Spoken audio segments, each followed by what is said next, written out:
By the way, Amethyst, we will be talking about that as well afterwards. That video is coming up after this. So we'll get done with that and discuss, because I did see it. Shout out to Miss Mandy who sent it to me. It, man, we this town needs an enema. Let's just say it like that. So with no further ado, let's go. One in the chat when you can hear. Briefly, I'm going to address briefly the DEI hire, or one of the DEI hires that provoked this situation in Los Angeles. Terrence K. Williams, LA Mayor Karen Bass, is now claiming people don't like her and want her to resign because she's a Black woman. Of course, she has to take the... Okay, I gotta say something to keep myself in trouble. I'm not in enough trouble. So I gotta get this off my chest. I make no qualms about it. I don't like DEI. I think it's the unholy trinity of failure. Okay, I make no qualms about it. DEI will DIE your business. DEI will DIE your whatever your institution organization is. There's a reason why meritocracy has ruled and reigned for so long. Now, there's no way around it. Sorry, just accept it. If you don't like it, please email management.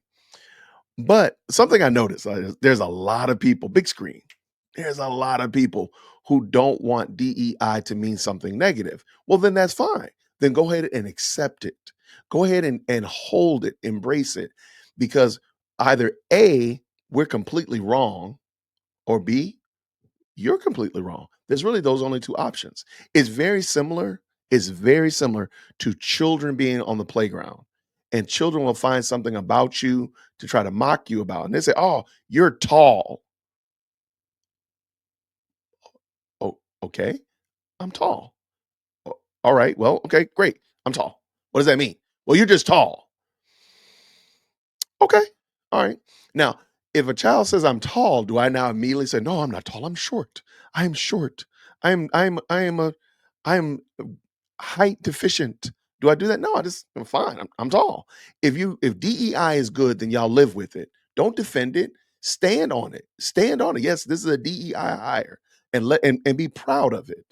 Don't try to hide that you hired Karen Bass because she was only reason you hired is because she's Black. Don't hide that you hired the fire chief only because she's a woman and she's of the alphabet mafia. Don't hide it. Embrace it. Say it loud and proud with your whole chest, as people like to say. Say it. But see, notice they don't.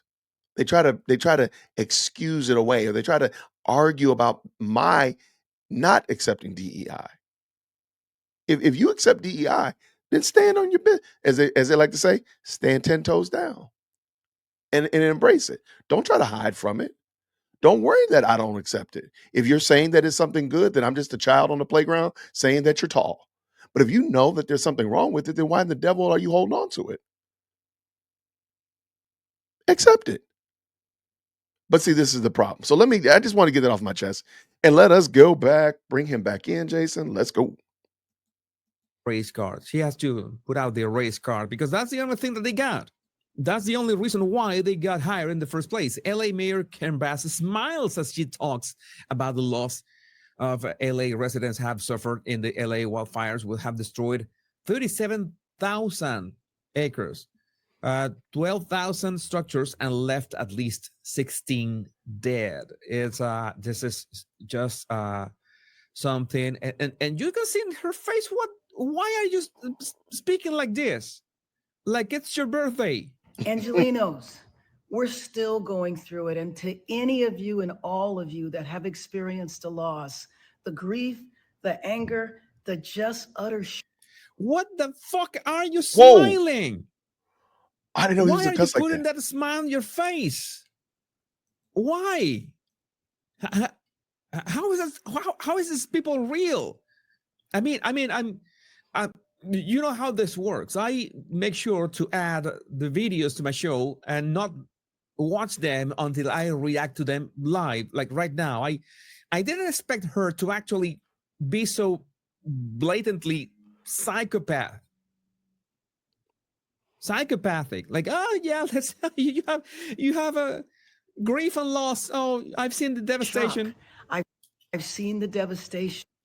I've seen the devastation. Look at her face. I've seen the devastation. And you're what? You're delighted? It's why. It's because there were white people lost their homes. A lot It's of because black of people did that. too. No, I understand that. I think that she's well, her pronouns are she, her, so I guess that she's a woman. I am not sure. You know, in California, you cannot be sure about anything at all. Anything. I've seen the devastation, and so what? It is unbelievable the amount of loss that people have experienced. But we have to get through this crisis. Yeah, we have to fire your ass. That is the first Whoa. thing. That is the first thing. And I know that we will. I was at the Silmar command post today, and I saw the work of our first responders and how they've been able. Were they by any chance diverse? Your first responders? Were they wearing lipstick or mascara? Just a question. Able to defeat the fires in certain He is areas. We savage. know we still have Certain areas means like 5% of areas of what's going on. This has been contained, barely has been contained in 6 or 7% in these fires, because the wind. Yeah, I was wrong the other day. It's not 40 or 60 miles per hour. We're talking about 100 miles per hour winds. This is brutal. This is brutal. much more to go, and we know the winds are going to kick up again. But we got to stick together. We got to stand strong. And then we have to rebuild our city. We're the nation's second largest city, one of the greatest cities in the world. I think not anymore. And we stay together and we. Yeah, exactly as Veronica says. Did they look like you? Do those first responders like look like you when you look at yourself in the mirror? Those first responders look like you, and they were diverse as the people that they were helping. Very good, pointed that out, Veronica. Rebuild. I want to point this out. Shout out to Brando right here. This is something that I've noticed, and I know I'm going to get in trouble here. I don't know. I feel like getting in trouble today. So let me just go ahead. Let me drop the link again. Email management. Make sure you let me know. Okay. I know there's several women in the chat, and I hope you all don't take offense to this. But I've noticed that many women in leadership, when they get in trouble, they use a lot of touchy-feely emotional words. Like, we got to hang in there together. We're tough. We're resilient. But there's nothing that you can actually do. There's nothing that you can sink your teeth into. There's nothing that you can hang your hat on. If you go back and watch the yesterday, I did the Atlanta Commission's crime stats. If you listen to the sheriff, he's given a lot of very tangible, concrete things that they've done and what they're doing. When Fonnie Willis gets up there, there's a lot of fluff. There's a lot of sizzle, no steak. And I this is very problematic in my mind. I'm gonna back it up just a little bit so you can kind of hear what she's saying, because I don't think people realize she's not saying anything. We need to be tough and resilient and stick together. What does that mean? What does that mean? What is the cash value of that statement? What is it? Not a dime. It's on the clearance rack at Dollar General. It doesn't mean anything. Resilient and strong and stick together. How? We are sticks in the wind. The fire done burned us all up. Like what in the world does that mean? Okay. All right, let's go. Let us roll. Greatest cities in the world. I think not anymore. And we stay together and we. Yeah, exactly We as stay together. Veronica What does that says. mean? Did they look like you? Do those first responders like look like you when you look at yourself in the mirror? Those first responders look like you, and they were diverse as the people that they were helping. Very good, pointed that out, Veronica. rebuild an amazing city. So thank you, Angelino. Oh yeah, I was wrong. Thank you, Mr. Meaner. It was not 100 miles per hour. It was 99, just 99 miles per hour. Sorry, I'm spreading misinformation. I, my, yeah. Thank you for reminding me that I was so wrong about that. And prayers are out to all of you that are going through unbelievable loss and pain today. Yeah, unbelievable loss and pain. Why are you smiling? Why are you smiling? No, this is so unacceptable. Or keep smiling. And I think that only the stupid would vote for Democrats, but I wouldn't hold my breath, because there are people defending her and defending Gavin Newsom and blaming Trump. Blaming Trump. We will get through this. Thank you. Yeah, but at what cost? And also we have this. Watch LA Mayor Bass addresses 17 million budget cut from fire department amid deadly fires. You address the criticism now over the budget issue and the slashing, $17 million. I think if you go back and look at the reductions that were made, there were no reductions that were made that would have impacted. We had 17 million reductions, but those reductions wouldn't have impacted whatever happened. This was going to happen either way. You know, I'm not going to mention those crimes. We have some examples with the grooming gangs these days. I saw some users or abusers on X who were saying, oh, those girls were going to be, redacted anyway. So by anybody. So yes, it's this is worthy of getting punched in the face. And I'm not going to elaborate on that because it absolutely is. This is worthy of getting punched in the face repeatedly until some kind of sanity gets into these people's brains. Sincerely, there's no other way to put this. Let's say that I'm speaking metaphorically and these punches are, words. Maybe we can reach to them with ideas. We can talk this sanity into them, this common sense into them. Maybe they can watch my show and understand how deranged they are. But I am not holding my breath still for this efforts Situation that we were dealing with over the last couple of days. And then there was a little bit of confusion. It's just that you are confused. That is the best part of gaslighting. You are confused. You are getting things wrong. You are not understanding the situation. You're not understanding where the fires came from. This is arson. Some of them were arson. We don't know how many of them are actual arson, but maybe if you punish criminals, if you hang those arsonists in main streets for everybody to see, or punish them in the way that you deem appropriately, maybe if you knew how many criminals were in your state, in your city, and did something about it and punish them, and if they are not American citizens, kick them out of the effing country, then maybe, just maybe, these kind of things would not happen.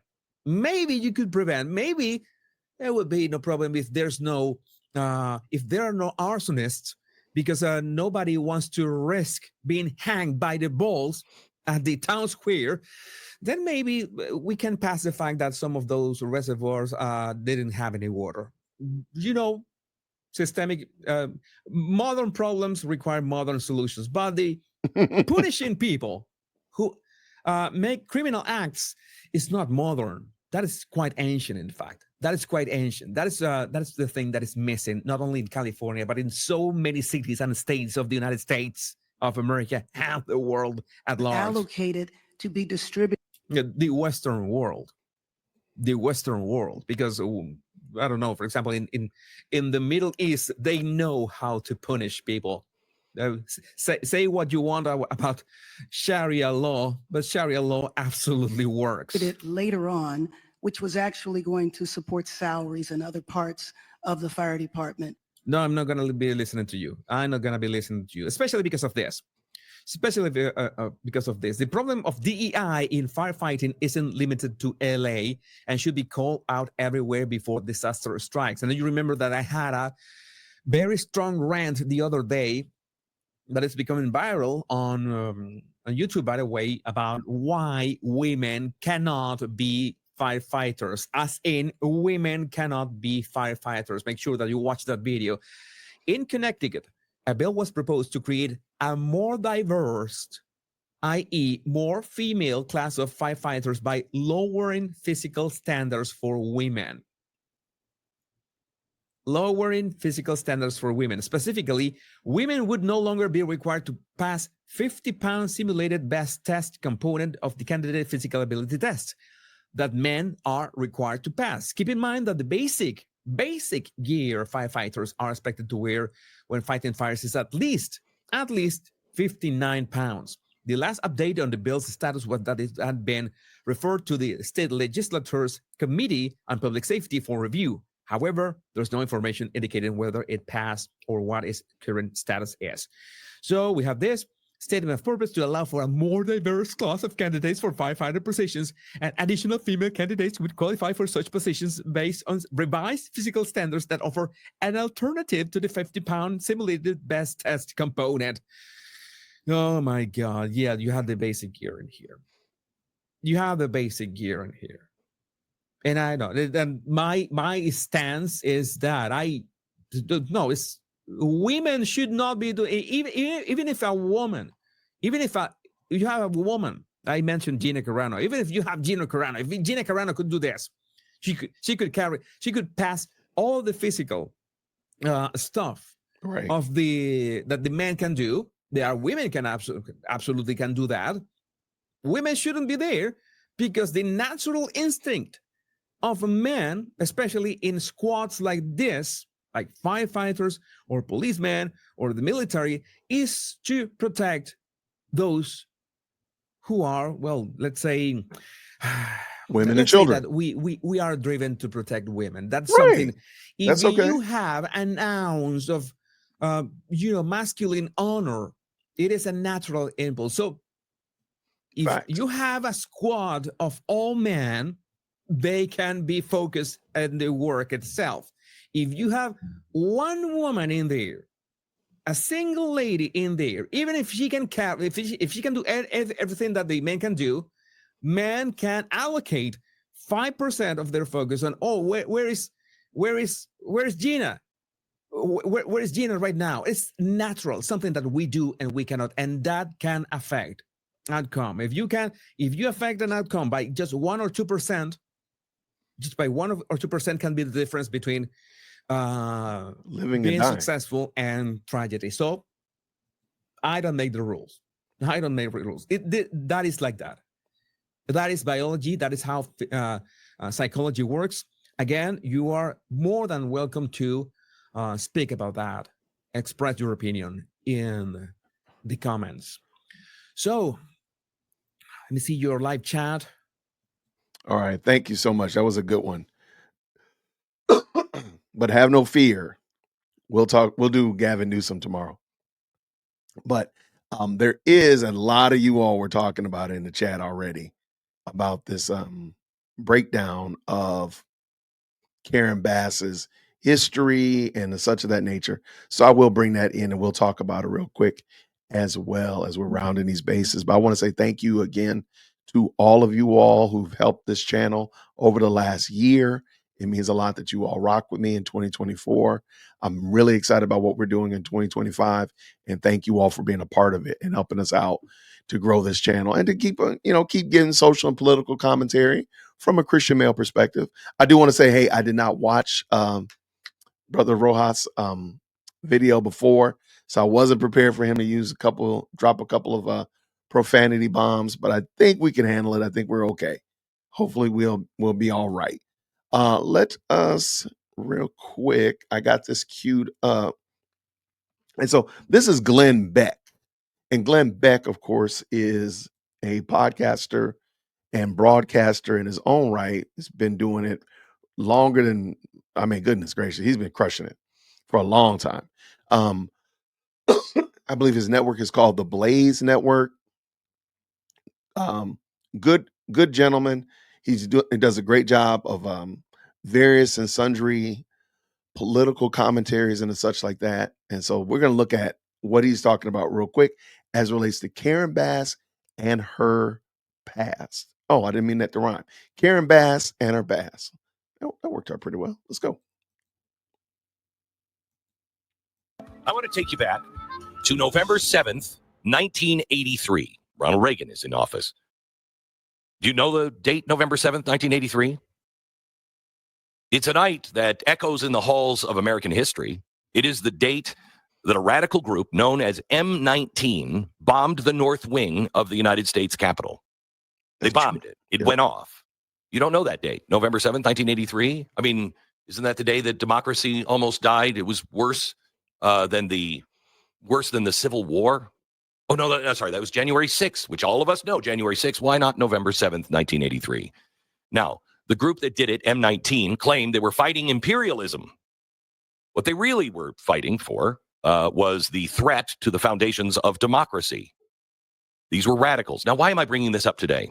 Because if you're going to understand today and the future, you have to understand the past. And one name is out right now that people are talking about that you need to understand who this individual is. This individual is currently the mayor of Los Angeles. Her name is Karen Bass. Now, this is the same mayor that was over in Ghana. And when she got back with the fires, she was asked, do you have any comment? You were over in Ghana. Is this dereliction of duty? What were you doing? Do you have any message to the people of Los Angeles?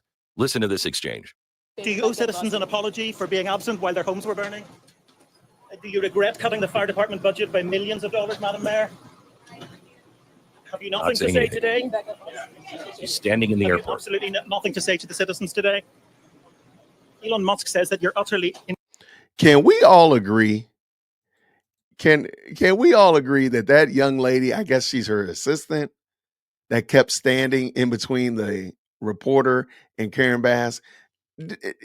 How many of y'all just want to just reach over and just grab her and shove her out of the way? Get out of the way. Like, good gracious, man. You'll see her face just keep popping up trying to interfere. And it's like, get out of the way. Susan, we got stuff to talk about. Adults are talking here. Get out of the way. All right, let's go. Incompetent. Are you considering your position? Madam Mayor, have you absolutely nothing to say to the citizens today who are dealing with this disaster? No apology for them? Do you think you should have been visiting Ghana while this was unfolding back home?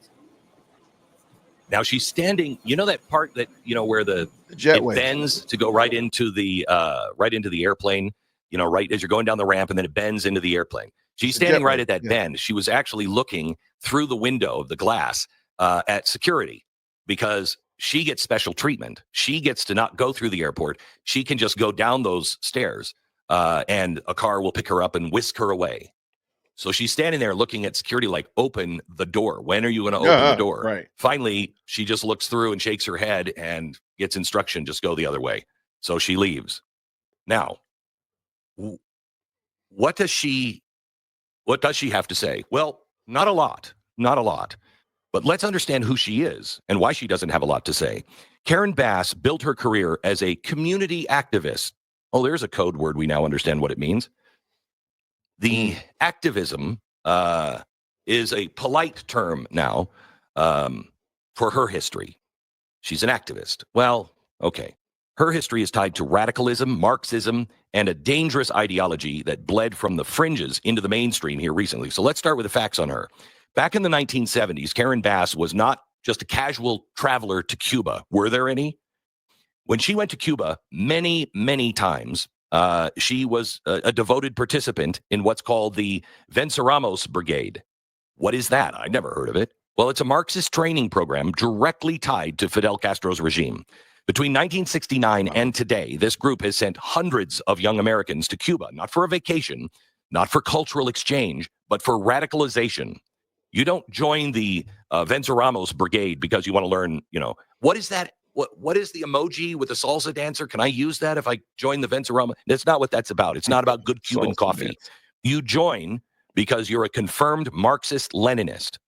A Los Angeles police investigator testified before Congress about this group. He said members were trained in guerrilla warfare, sabotage, and bomb making. These are not idealists. They're insurgents in training.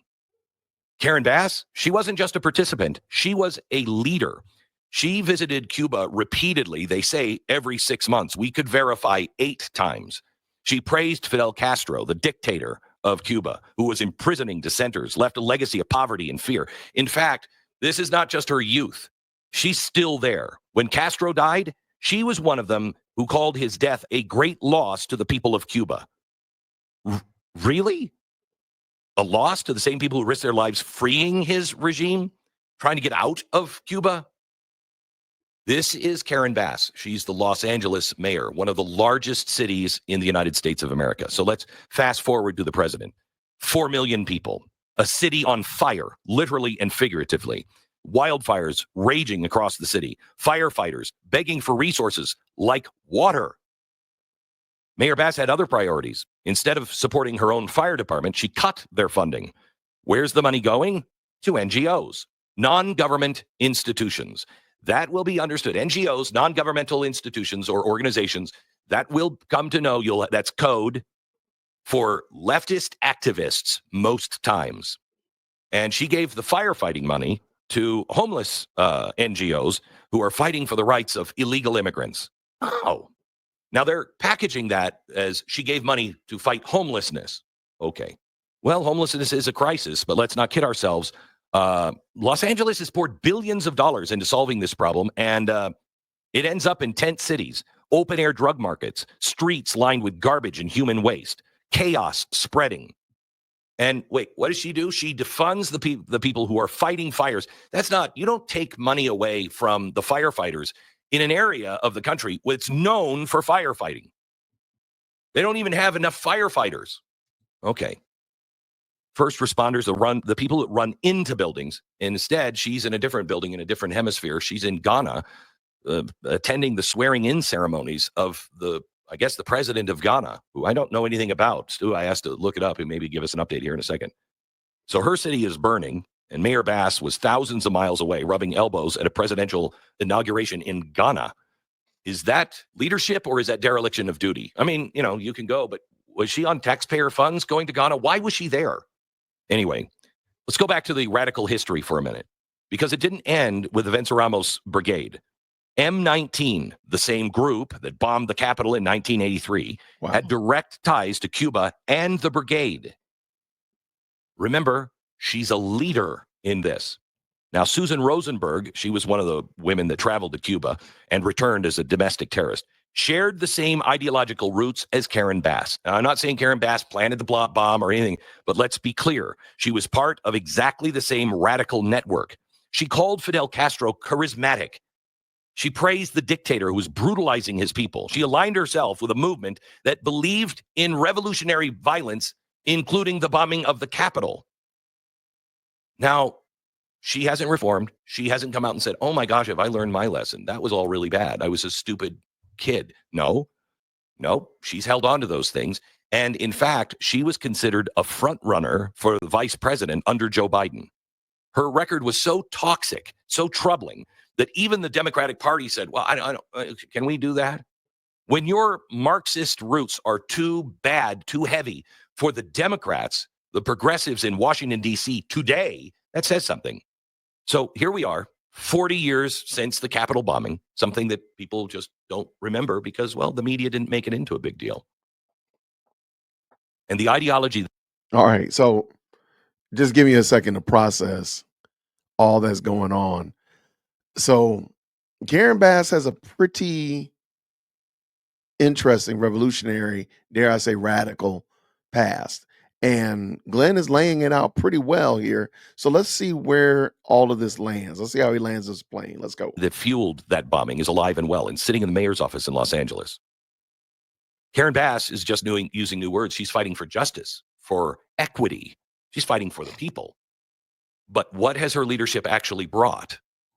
Homeless encampments, not housing, tent cities. Fires burning out of control. Fire department stretched to its limits. Millions are funneled to political pet projects. And all the while, the city is spiraling deeper and deeper into chaos. November 7th, 1983. I want you to remember that date because the seeds of radicalism planted then are still bearing fruit today. And Karen Bass? Well, she's not just a relic of that radical past.